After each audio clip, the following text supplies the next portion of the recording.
Bonjour à toutes et à tous. À année exceptionnelle, communication exceptionnelle adaptée à la crise sanitaire. Cette année, la traditionnelle cérémonie des vœux n'aura pas lieu à la salle Tiendut afin d'éviter tout rassemblement. En revanche, je vous propose de visionner le discours que j'aurais dû faire devant vous et qui est pour l'occasion filmé par Jérémy Mocard, conseiller municipal. Que cette année vous soit heureuse, que la paix, le repos et la santé vous tiennent lieu de fortune. Ces propos de Madame de Sévigné, émis au XVIIe siècle, cadrent bien avec la situation actuelle. À mon tour, il me tient à cœur de vous adresser à toutes et à tous mes meilleurs vœux pour cette nouvelle année 2021, qui sera, je l'espère, meilleure que celle que nous venons de vivre. Je vous souhaite bonheur, santé, réussite professionnelle ou scolaire. Dans un premier temps, je vais faire un bilan sur les actions que nous avons menées face à la crise sanitaire. Durant le premier confinement, les services publics ont été assurés. À la mairie, les secrétaires ont travaillé alternativement chaque semaine et une permanence téléphonique permettait aux Carlasiens d'obtenir tout renseignement nécessaire. Du côté des services techniques, les agents ont effectué des travaux et entretenu le patrimoine à tour de rôle. Quand l'école a rouvert ses portes le 11 mai, tous les agents de la commune ont fait le maximum avec l'équipe enseignante pour faire respecter le protocole sanitaire qui était très contraignant. Je félicite tous les Carlasiens car ils ont su bien respecter les règles du confinement. Nous n'avons pas oublié les aînés de la commune à qui nous avons téléphoné pour nous assurer que tout allait bien. Une équipe de conseillers s'est mobilisée pour le portage des courses aux personnes qui en avaient besoin. Je voudrais maintenant parler de l'équipe municipale que vous avez élue en mars 2020. L'installation du conseil municipal a eu lieu tardivement en mai 2020. Les commissions ont alors été créées et les conseillers ont travaillé assidûment sur les différents projets. Faisons un bilan des réalisations de l'année 2020. Un travail d'étude a été mené sur le projet phare de la mandature, à savoir la revitalisation du centre-bourg. Le diagnostic de la commune ainsi que les stratégies possibles pour réaliser cet objectif ont été présentés par FIA aux nouveaux élus. FIA, c'est-à-dire Finistère Ingénierie Assistance, est un établissement public d'ingénierie local créé en 2014 à l'initiative du conseil départemental afin de répondre à un enjeu de solidarité envers tous les territoires finistériens.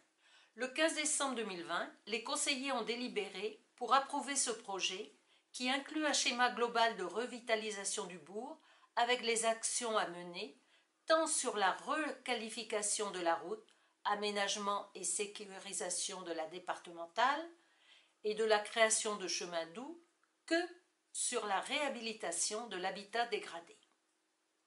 L'achat de l'ancienne boulangerie par la commune a été acté au prix de 30 000 €.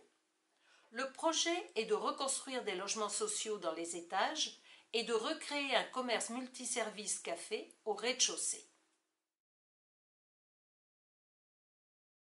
Côté voirie, nous avons obtenu une subvention des amendes de police de 15 000 € pour apaiser la vitesse et sécuriser la route de Carstrat à Lannévry. Nous avons mandaté un architecte du patrimoine pour réaliser le plan d'une vitrine à l'église qui abritera des objets liturgiques précieux. De plus, le mur de l'église qui s'était écroulé à cause des racines d'un gros chêne voisin a été restauré par un maçon du patrimoine qui a également consolidé le mur d'enceinte de la mairie.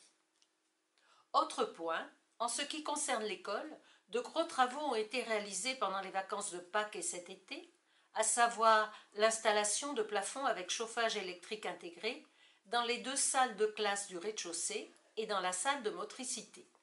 La cantine a été embellie par la pose de fenêtres à double vitrage.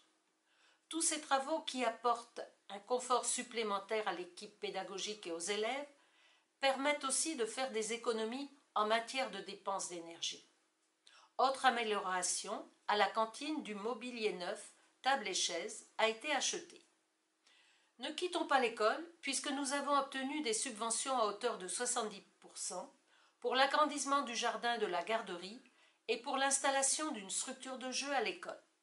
Le dossier suit son cours et l'exécution des travaux est prévue cet été.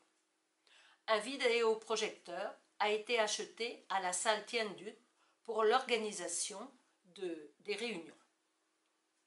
Le point suivant concerne un gros dossier, l'arrivée de la fibre sur notre commune. L'entreprise Axione, en charge des travaux, avait promis la fin des travaux pour le 31 décembre 2020. Malheureusement, suite à des problèmes techniques et un nouveau confinement, les travaux sont retardés de 4 mois environ. Après le tirage de la fibre de l'armoire 6 à Kerdiouset jusqu'au central à Plonévé-Porzé, c'est une deuxième phase de travaux qui a commencé avec la pose de poteaux téléphoniques à remplacer ou à ajouter. Pour cet important chantier, la commune avait à charge de s'occuper de l'élagage et de la numérotation. C'est pourquoi nous avons adressé aux Kerlasiens une lettre leur demandant d'effectuer l'élagage des arbres qui gênaient les fils téléphoniques. En ce qui concerne la numérotation, chaque maison doit avoir un numéro pour bénéficier de la fibre. C'est pourquoi nous avons signé un contrat avec la Poste pour obtenir un plan d'adressage sur la commune de Kerlaz. Les habitants, qui jusqu'à présent n'ont pas de numéro, vont être invités à venir en mairie retirer leur nouvelle adresse. Les plaques seront commandées par la commune et leur seront distribuées. Autre avantage de cette numérotation, les pompiers, les services sanitaires et les livreurs localiseront plus facilement et plus rapidement les lieux. Donc après le bilan des réalisations 2020, un mot sur les projets de l'année 2021. Pour ce qui est de l'avenir, il ne s'agit pas de le prévoir, mais de le rendre possible, a dit Saint-Exupéry. Nous ferons donc de notre mieux pour que les projets prévus voient le jour le plus rapidement possible. Je commencerai par le projet phare qui est, je vous le rappelle, la revitalisation du centre-bourg. Nous allons lancer tout prochainement une consultation pour recruter un bureau d'études qui travaillera sur les actions d'aménagement et de sécurisation de la route départementale et sur la création de chemins doux. Après l'analyse des offres, un jury se réunira pour choisir un bureau d'études en mars. Un avant-projet sera proposé en juin et le projet final en octobre. Plusieurs réunions auront lieu et la population sera intégrée à ce projet lors d'ateliers, de visites, etc. À l'école, la structure de jeu sera installée et le jardin de la garderie agrandi. Nous avons également demandé une subvention DETR pour des travaux à l'école pour sécuriser le préau, remplacer 5 ouvertures et rénover le hall d'entrée.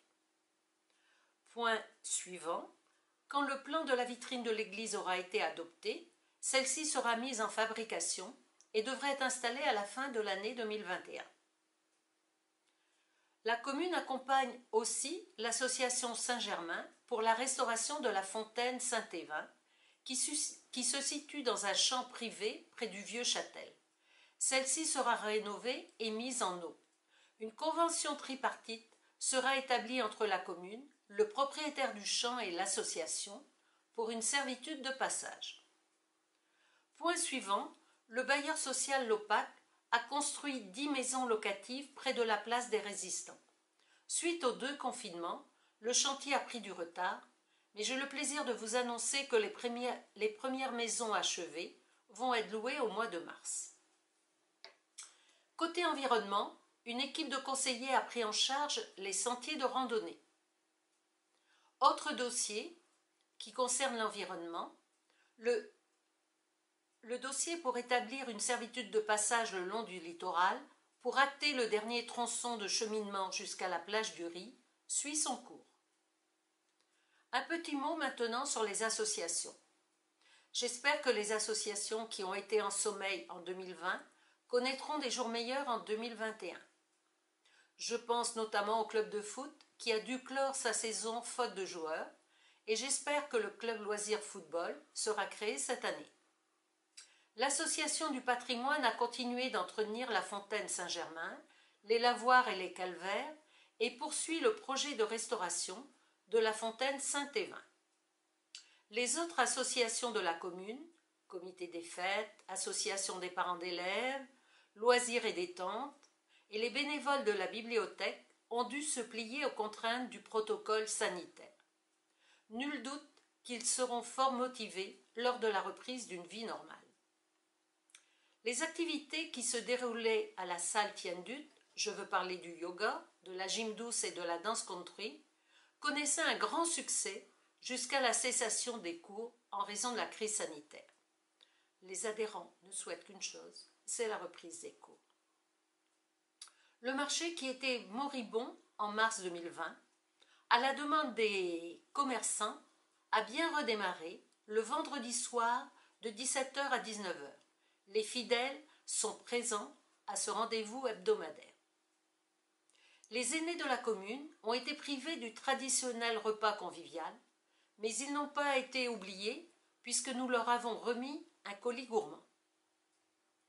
Un petit retour sur 2020 pour vous donner un bilan de l'état civil. On note 5 naissances, 4 garçons et une fille. On déplore le décès de 10 personnes, 7 femmes et 3 hommes. 3 mariages ont été célébrés. Côté urbanisme, un permis de construire et un permis d'aménager 2 parcelles. Côté école, 62 enfants à la rentrée de septembre 2020 pour 3 classes, 61 enfants prévus à la rentrée de septembre 2021. Je veux encore souligner le sérieux et la compétence de l'équipe pédagogique. Je les remercie de tout cœur pour la qualité du travail accompli. Avant de vous quitter, je voudrais aussi remercier le personnel municipal qui est toujours à l'écoute et se dévoue pour leur commune. Merci également au personnel communautaire. Et bien sûr, je n'oublie pas mes nouveaux conseillers et je les remercie très chaleureusement pour leur implication dans les dossiers, pour le travail d'équipe et pour leur sérieux. Je vous renouvelle à tous mes vœux de bonheur et de santé. Bonne année à tous. Blavezmad Anol. Continuez à prendre soin de vous.